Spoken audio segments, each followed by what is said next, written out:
Fala, rapaziada, vamos dar continuidade aqui então no nosso curso. Hoje a gente vai estar começando a falar, ainda falando sobre potencial elétrico. Nós vamos falar do potencial gerado, começar falando na verdade, né, do potencial gerado, potencial elétrico de um grupo de cargas pontuais, ok? Ou seja, você tem várias cargas pontuais e eu quero saber o potencial que essas várias cargas produzem em um certo ponto, correto? Bom, na última aula a gente viu que se você tem uma carga pontual Q1 aqui e você quer determinar o potencial que essa carga gera nesse ponto, então o que você tem que fazer é, você precisa dessa distância, vou chamar de R1, correto? E o potencial dessa carga 1, ele é dado por essa expressão. A constante, que é 1 sobre 4π ε0, a carga 1 sobre a distância R. Aqui uma multiplicação, né? Bom, e se você tiver várias cargas pontuais, ou seja, se você tiver um grupo de cargas pontuais, como é que eu vou fazer para determinar o potencial resultante nesse ponto? Bom, então imagine que você tem agora então uma carga Q2, uma carga Q3, sei lá, e uma carga Q4, tá aqui. A ideia é o seguinte, cada uma dessas cargas, elas vão produzir um potencial elétrico naquele ponto. Ou seja, eu vou precisar então dessa distância, eu vou precisar dessa distância aqui, ficou meio torto, mas só para exemplificar, e dessa última distância aqui. Essa aqui é R4, né? E R3. Certo? Então, cada carga aqui vai produzir um potencial nesse ponto. E cada potencial eu calculo da mesma forma que eu calculei o anterior aqui, ó. 1 sobre 4π ε0 vezes Q, a carga que gera o campo, nesse caso Q2, sobre a distância R2, aqui seria R1 no caso, né? Então, quando eu calculo os 4 potenciais usando essa mesma expressão, agora eu consigo calcular o meu potencial total simplesmente somando todos esses potenciais individuais, olha só. Certo? A ideia é semelhante ao que a gente já fez no caso do campo elétrico. Se eu quisesse calcular o campo elétrico nesse ponto, eu calcularia o campo elétrico que cada carga gera nesse ponto e aí eu somaria esses campos elétricos. A grande questão é que o potencial elétrico é uma grandeza escalar. Se você se recorda, o potencial elétrico é energia potencial dividido por carga. Então, o potencial é uma grandeza escalar. Então, aqui eu estou somando números simplesmente. Então, não preciso associar vetores a esse ponto. Então, é muito mais simples você trabalhar com potencial elétrico, fazer a soma de potenciais do que a soma de campos elétricos, ok? Mas a ideia, então, é só você somar. Se você tivesse mais de 4 aqui, você somaria até o número de cargas que eu tenho no meu sistema, ok? Então, você poderia trocar essa escrita por uma escrita dessa forma, por exemplo.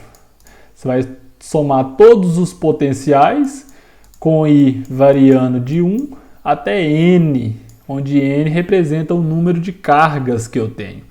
Se eu tenho 4, eu vou somar 4. Se eu tenho N igual a 100, eu vou somar 100 potenciais. Um para cada carga elétrica que eu tenho. Ok?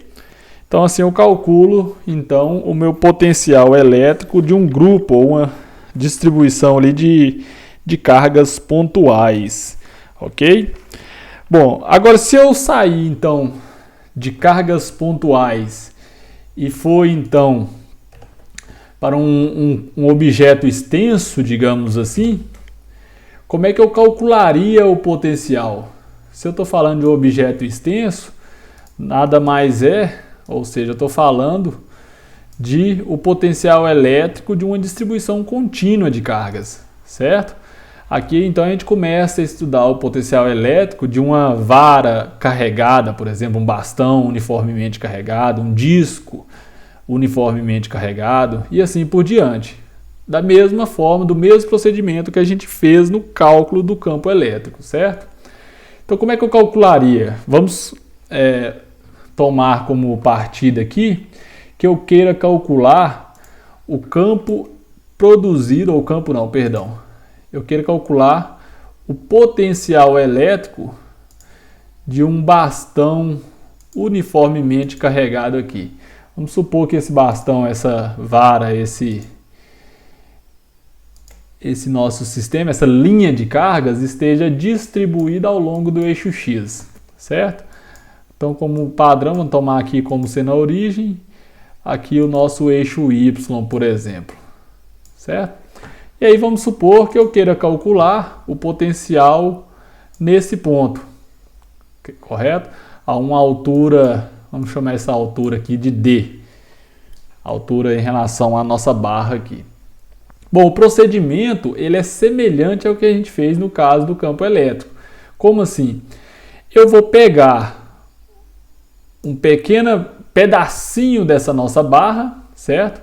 Se a nossa barra toda tem uma carga Q, esse pedacinho de carga é um pedacinho infinitesimal de Q, certo? Esse pedacinho infinitesimal ele vai gerar um potencial naquele ponto dado por dV, correto? Certo? Uma pequena parcela dessa carga gera uma pequena parcela de potencial. O potencial total eu vou somar, certo? Igual a gente fez aqui, eu vou somar todos os pedacinhos de Qs, ou seja, somar o potencial devido a todos os pedacinhos de Qs. Como eu tenho infinitos pedacinhos, eu faço essa soma por meio de integração, ok? Então, eu tenho, na verdade, o potencial total é a soma de todos os potenciais. Como eu estou tratando esse pedacinho como uma pequena carguinha, né, que compõe essa distribuição de carga, então isso aqui é uma carga pontual. Então, esse potencial é o potencial de uma carga pontual. E o potencial de uma carga pontual, ele nada mais é do que a constante, eu vou colocar K aqui, certo? Para simplificar, a carga que gera o potencial, que no caso é dQ, e a distância entre a carga e o ponto onde eu quero medir. Na verdade, essa distância é essa. Correto? Então, quando eu substituo isso aí ali em cima, eu vou ter que o meu potencial ele vai ser a integral de K dQ sobre R. Correto? Vamos continuar aqui em cima. Bom, agora eu posso tirar então o meu K para fora. Isso aqui vai me dar simplesmente dQ sobre R. Então, para resolver essa integral, eu tenho que relacionar essas duas variáveis. Como que eu relaciono elas? Eu relaciono por meio da densidade de carga, igual a gente já fez no caso do campo elétrico. Nesse caso, o dQ ele deve ser dividido pelo comprimento ao qual ele está distribuído. Como a nossa barra ela está ao longo do eixo X, esse pedacinho dQ aqui ele está distribuído em um pedacinho dx de comprimento. Ou seja, eu já tenho que o meu dQ, que eu vou substituir na integral, ele é simplesmente lambda dx, certo? Ou seja, da mesma forma, o R, eu posso escrever esse R em função de x também. Se essa carga ela está numa posição genérica, eu posso chamar essa posição dela aqui sobre o eixo x de x. Então, esse R aqui é a hipotenusa desse triângulo. Então, na verdade, esse R é a raiz quadrada de dzão ao quadrado mais x ao quadrado. Certo? Então, substituindo agora esses dois termos dentro da minha integral, o que eu vou ter? V é igual a K integral de lambda dx dividido, então, pela raiz quadrada de d quadrado mais x quadrado. que é o nosso R. Ok? Então o lambda ele ainda pode sair para fora, vai ficar a integral de dx sobre d ao quadrado mais x ao quadrado. Esse tipo de integral ela é resolvida por meio de substituição trigonométrica. A gente, se não me engano, a gente já fez também um exercício semelhante a esse quando a gente estudou a distribuição, o campo elétrico produzido por esse tipo de distribuição. Mas vamos recordar aqui, veja bem, eu vou trazer esse triângulo para cá novamente. Isso aqui é D, isso é R e isso aqui é X, certo? Então esse nosso ângulo aqui, eu vou tomar ele como referência, já que eu vou fazer uma substituição trigonométrica, eu vou escrever a variável X em termos desse nosso ângulo alfa, perdão.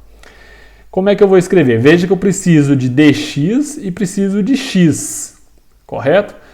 Então, primeiro eu vou escrever o nosso x, veja. Se eu usar seno de θ, ele vai me dar x, que é cateto oposto, sobre a hipotenusa, onde a hipotenusa é r.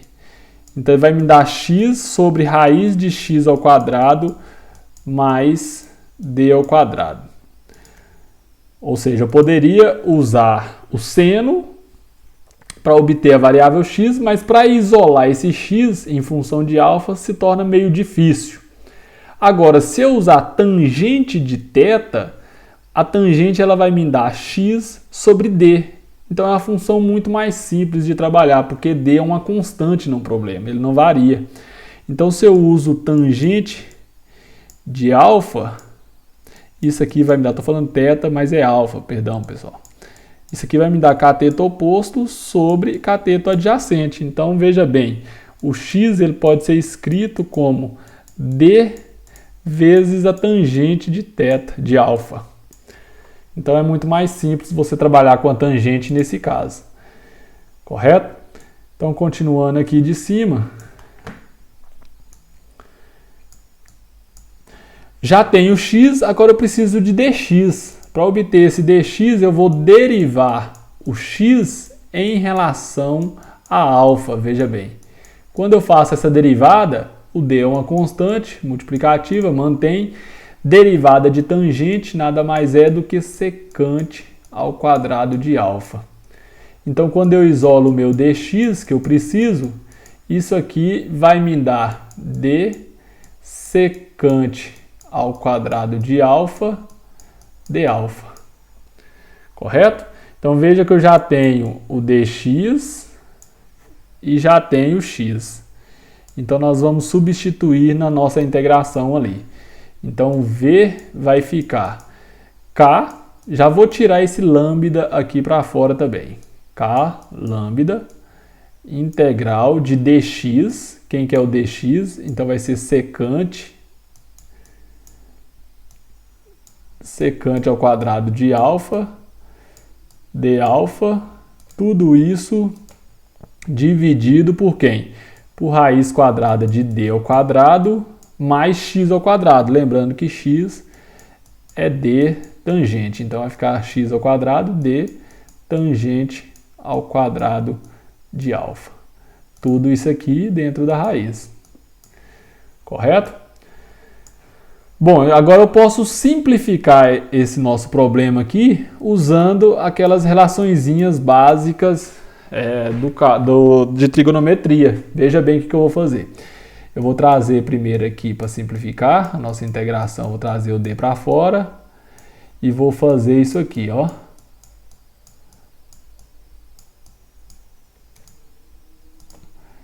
Ó.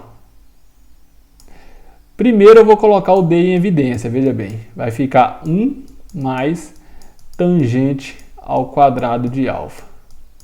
E tangente ao quadrado de alfa mais 1, isso aqui nada mais é do que a secante ao quadrado de alfa. Relaçãozinha básica de trigonometria.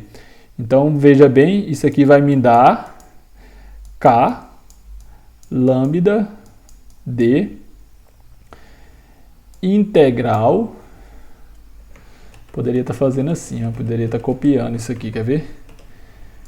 Para não ter que ficar escrevendo toda hora. Ó.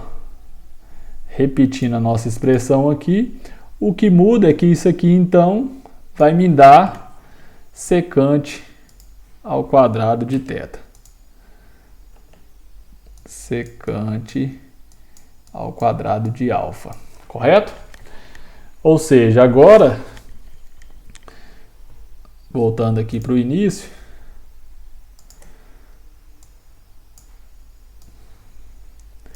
então vamos lá, V igual a K lambda D, certo?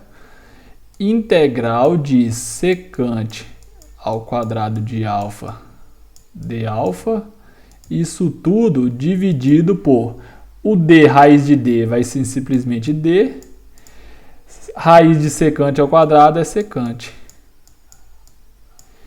E aí eu ainda posso agora simplificar esse D com esse D, esse quadrado com essa secante. Então agora eu tenho simplesmente que V é igual a K lambda integral de secante de alfa d alfa.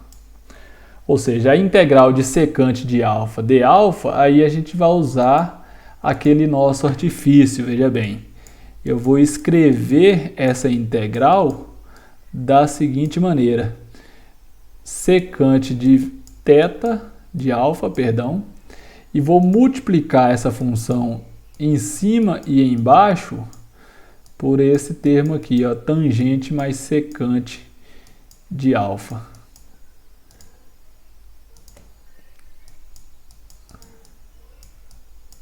Certo?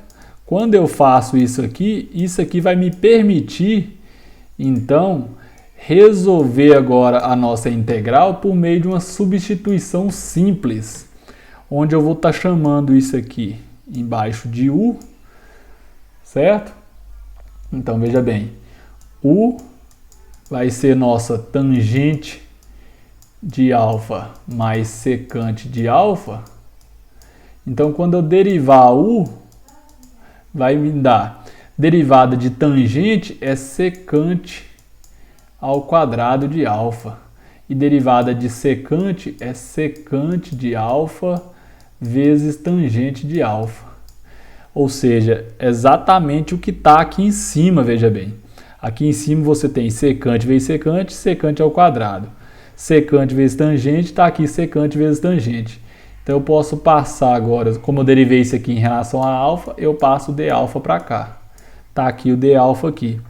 Ou seja, isso aqui nada mais é então do que, quando eu voltar aqui, eu vou ter K lambda integral de secante de... Opa, perdão.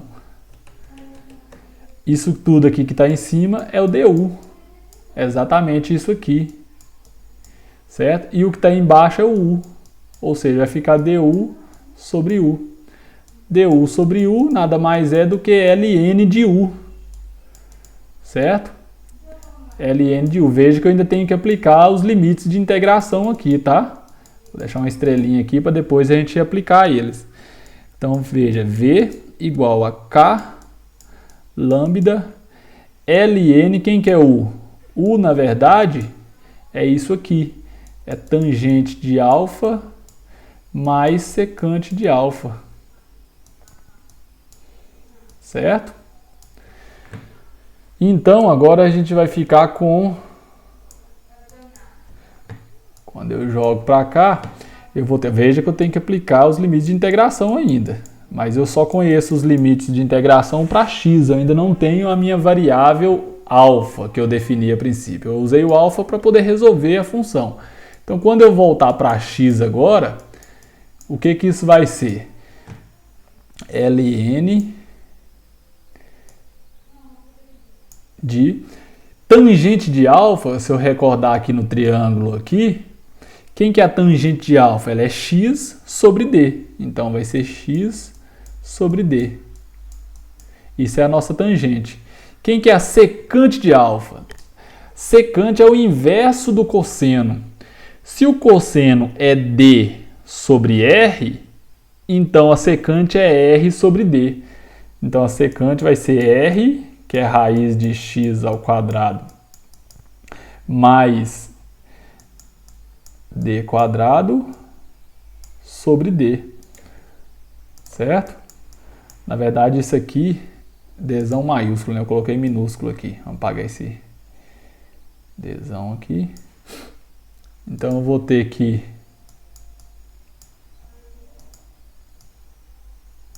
certo? E vou agora aplicar os limites para x.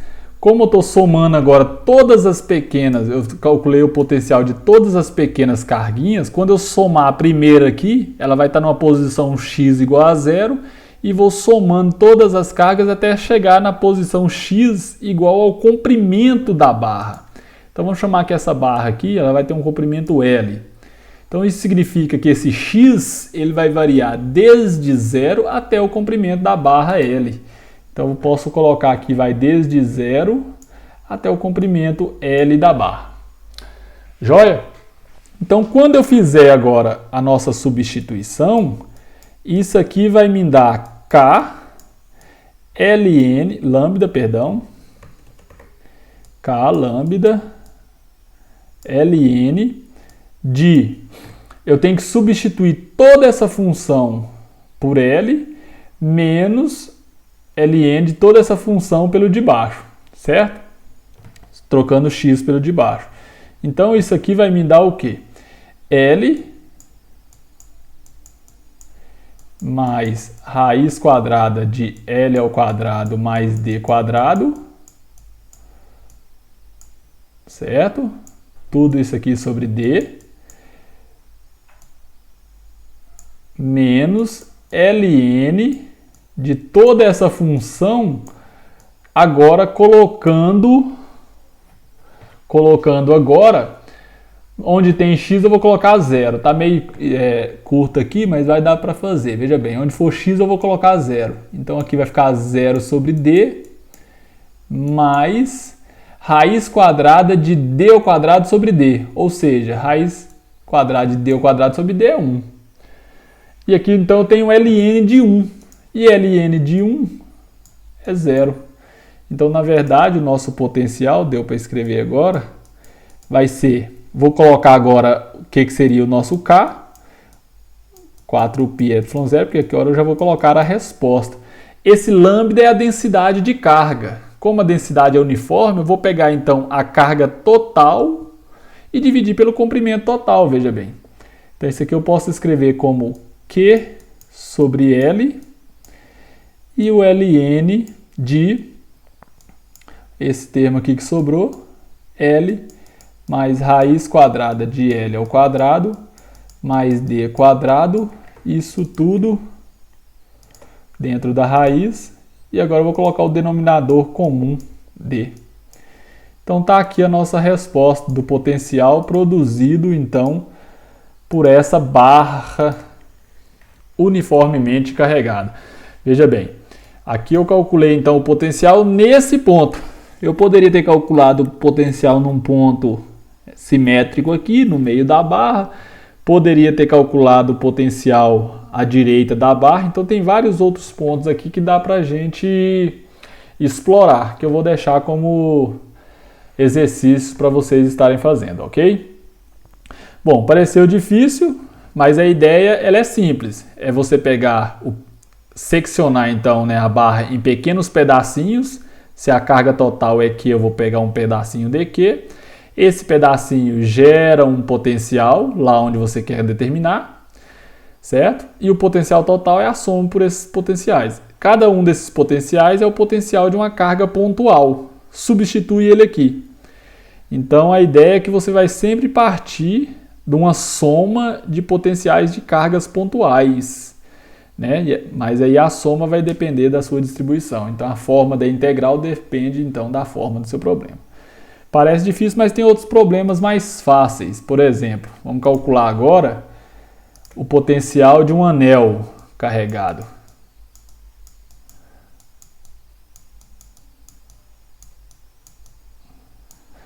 Como seria o potencial de um anel carregado? Veja bem, imagine que você tenha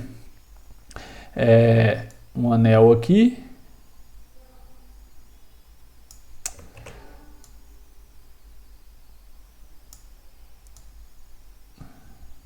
Está aqui o nosso anel, o centro está aqui. Vou dizer que esse anel ele tem um raiozinho R', tá? Vou chamar de R' em vez de R, porque depois desse anel a gente quer calcular o potencial de um disco. E aí o do disco eu vou chamar de R. Joia? Então eu quero calcular o potencial nesse ponto aqui, ó, a uma altura Z do meu centro do anel. Então a ideia é exatamente a mesma. Eu vou fazer de azul aqui agora. Eu vou pegar um pedacinho de carga, dQ, certo? Esse pedacinho de carga, então, vai gerar um pequeno potencial, dV. Essa distância entre a carga e o ponto onde você quer medir é sempre o nosso Rzinho minúsculo. E aí a mesma história, veja bem. Potencial é a soma do potencial de uma carga pontual, tá aqui. Certo? Só que para esse nosso problema, o que a gente tem? O K sai para fora, vai ficar integral de dQ sobre R, onde esse Rzinho, se você observar esse triângulo, ele é a raiz quadrada de Z ao quadrado mais R' ao quadrado. Certo? Então tá aí. E aí você observa, para resolver essa integral, você tem que observar quem é variável e quem é constante no seu problema. Correto? E de cara, você observa que tanto Z quanto R' são constantes. Então, quando eu for somando todos os pedacinhos de carga, todos esses pedacinhos vão estar a uma mesma distância desse ponto, certo? Tendo em vista que esse R e esse R' não vai mudar, logo esse R também não muda. Então eu posso tirar toda essa raiz aqui para fora e somar todos os dQs. Então vai me dar isso aqui, vai me dar simplesmente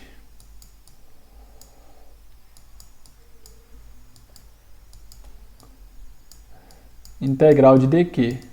Somar todos os dQs significa que eu estou somando todos os dQs até chegar na carga total do nosso anel. Logo, eu vou ter essa expressão.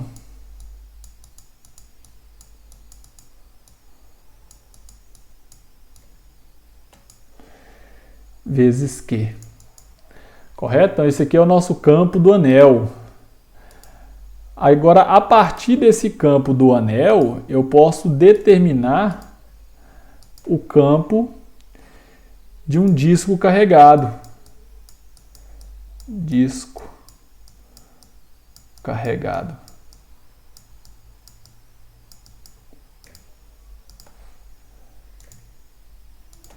Certo? Então, para calcular o campo desse disco carregado, vamos imaginar que eu tenho um disco aqui. Vou tentar fazer um pouquinho mais bonito aqui. Vamos ver como é que fica. Tá aí nosso disco, bonito. Certo? E eu quero calcular o campo no mesmo ponto. Ou seja, a uma altura Z desse nosso disco. Certo? Então, para isso, o que eu vou fazer? Eu vou considerar que esse disco ele seja composto por vários anéis. Veja que o procedimento ele é o mesmo que foi feito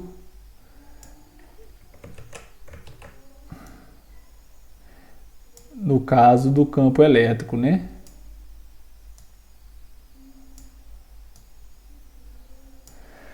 Agora ficou melhor. Vou exagerar um pouquinho na espessura do nosso anel aqui, mas só para ficar um pouquinho mais claro, tá? Então tá aí, eu vou considerar que o nosso disco ele seja composto por vários anéis, certo? Então se eu supor, vamos supor que o nosso disco aqui ele tenha um raio R, então o nosso pequeno anel que está aqui dentro, ele tem um raio R', certo? Então se cada anel aqui vai produzir um potencial aqui, certo? Cada um desses anéis. Se a carga total do disco agora é Q, a carga de cada anel agora é dQ, certo? Então, na verdade, o potencial do anel produzido lá, que é dado por essa expressão, só que agora o anel tem uma carga dQ, certo?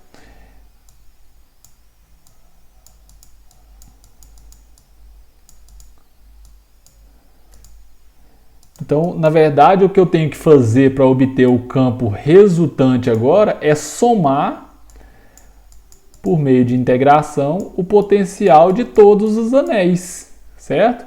Então, o que eu estou fazendo agora é fazer essa integração desse camarada aqui, ó.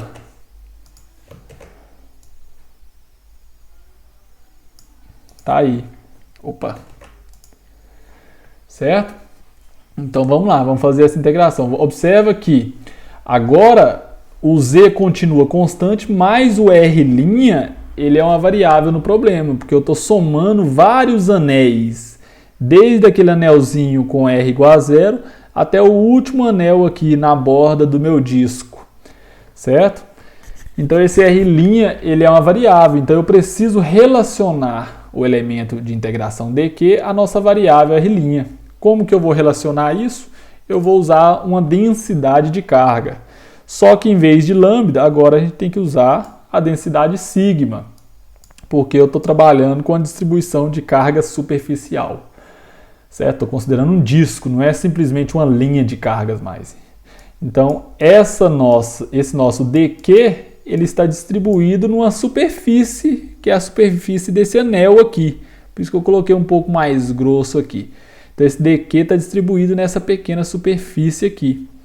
Então, essa superfície tem uma pequena área. Então, distribuição superficial é carga por unidade de área. E essa área aqui é a área desse anelzinho aqui. A área desse anel, se você esticar esse anel, ele vai te dar 2πr, que é o comprimento do anel, vezes a espessura dr do anel. Quando eu falo esticar, significa que é como se você cortasse esse anel aqui, certo? Então ele tem um comprimento 2πr e uma altura dr. Essa altura corresponde a essa espessura aqui do anel, ó. Beleza? Então quando você substitui lá, o nosso dQ, ele vai nos dar 2πr, opa, tem um sigma na frente, né? Se eu isolo dQ, o dA passa multiplicando, vai ser sigma vezes dA. Só que o dA é 2πr dr. Certo? Então, substituindo aqui, a gente vai ficar com potencial elétrico, V. Vou até copiar aqui de novo, para ficar mais simples. Quero escrever essa expressão, só que agora eu vou trocar, então, o nosso dQ por isso aqui. Então, veja bem o que é o nosso dQ. O nosso dQ é isso. Vou pegar esse nosso dQ e vou substituir no lugar dele aqui, certo? Então, olha que bonito. Ficou fácil agora, hein? Que essa integral aqui ela é mais simples de ser resolvida do que aquela primeira lá, ó. Vou tirar as constantes para fora. 2π sigma k integral de quem sobrou aqui, ó. Tá no finalzinho da página aqui, hein? Tem que conseguir fazer aqui agora, moçada. Quem sobrou aqui foi R' dr' sobre essa raiz quadrada aqui, ó. Tá aqui nossa raiz quadrada. Show. Pronto. Como é que eu vou resolver isso aqui agora, hein? Isso aqui nada mais é do que uma substituição simples. Eu posso chamar todo esse termo aqui de U igual a Z quadrado mais R' ao quadrado, que o meu du em relação a R' vai dar zero, porque a derivada disso aqui é zero, mais 2R' dr'. Então, quando eu substituir, isso aqui vai me dar agora que V é igual a 2π sigma K integral R' dr' é isso aqui. Então, esse 2 eu vou passar dividindo, vai ficar du sobre 2. O 2 eu já vou colocar até de fora da integral ali para a gente simplificar. Ó. Raiz quadrada de quem? De U. Certo? Então, isso aqui agora é a integral de um polinômio, né? Essa integral de polinômio, o que eu tenho que fazer? É simplesmente passar o U para cima. Vai ficar U elevado a menos meio du, né? E aí consigo resolver facilmente, ó. V igual a π sigma K, U elevado a meio, soma 1, né? Menos meio mais 1 é meio, dividido por meio. Certo? E aqui eu vou aplicar os limites de integração. Correto? Eu não sei os limites para U, mas eu sei para R'. R' vai variar de 0 a R. Então, eu vou voltar o U para R'. Veja bem, quem quer o U aqui? Olha aqui atrás. Então, vai ficar, ó, esse 2 eu posso passar ele aqui para cima. Sigma K, certo? U elevado a meio, então é raiz, o meio é raiz, né? De Z ao quadrado mais R' ao quadrado. E aqui eu vou aplicar os limites para R', que vai de 0 a R. Correto? Então aqui eu tenho que 2π sigma K raiz quadrada de Z quadrado mais R quadrado. Estou substituindo o R' por R. Menos raiz quadrada de Z quadrado mais 0 quadrado. Correto? E aí, por fim, a gente tem então que o nosso potencial de um disco vai ser 2π sigma K, abre parêntese, né? Raiz quadrada de Z quadrado mais R quadrado menos Z. Raiz de Z quadrado é Z. E aqui eu ainda posso simplificar, colocando agora as nossas constantes, né? Posso colocar, então, que vai ser, a constante é 1 sobre 4π ε0.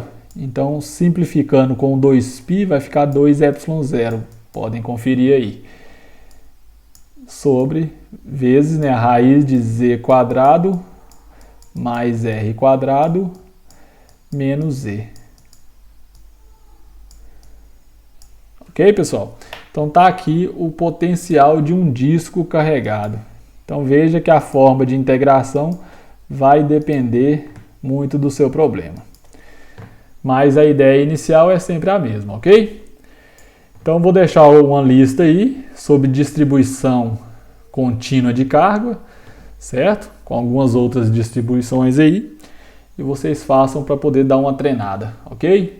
Valeu e até a próxima aula.